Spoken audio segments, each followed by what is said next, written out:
Chantal, the first time the Supremes performed in Las Vegas was in 1967 at the Flamingo. Now, the world knew Mary Wilson as an original Supreme and original Motown legend. But here in Las Vegas, so many artists, especially Black women artists, remember her as so much more, as a mentor and a friend.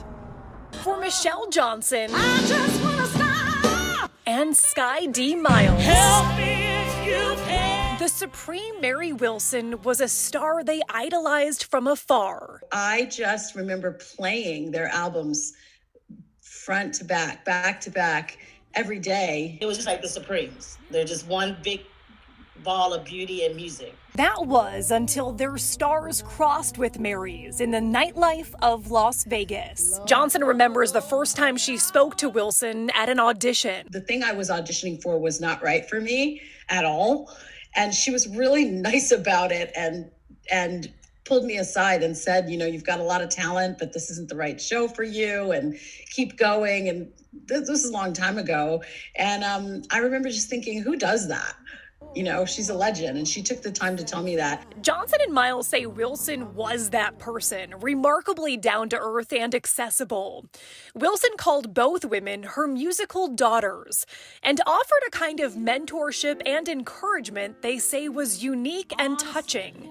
Miles remembers Wilson calling her after she'd faced a career setback, losing 2 great gigs in as many days. She was worried about me, and she called me from out of state. So when I get back, we're going out to lunch, and during that lunch, she just told me, you can't stay in this rejection. You can't stay there. Recognize it. Take whatever you can from it. And you keep moving forward, you keep being your best. Through her 60s and into her 70s, Wilson was not one to stand still. She was still traveling, working, and showing up for artists right here in Las Vegas. I would always give her, like, just in case you don't know, that's the legendary Miss Mary Wilson. And she would stand up and give her a little wave. Miles says Wilson loved it. Her presence was felt in every room she graced. But both women say it was her kindness to everyone that was as legendary as her talent.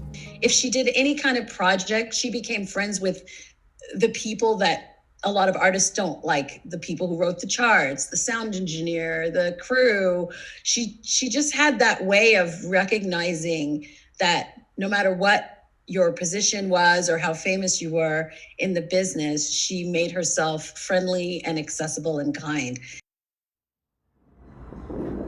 An incredible woman. Miles said that Wilson's most recent project was to build workshops and seminars for young artists who are just coming into the music industry so that she could teach them about the business side of the industry. So this is such a significant loss for our community especially, but thankfully we have her music to live the rest of our lives with and jam out, because man, the Supremes and her original music is just so great.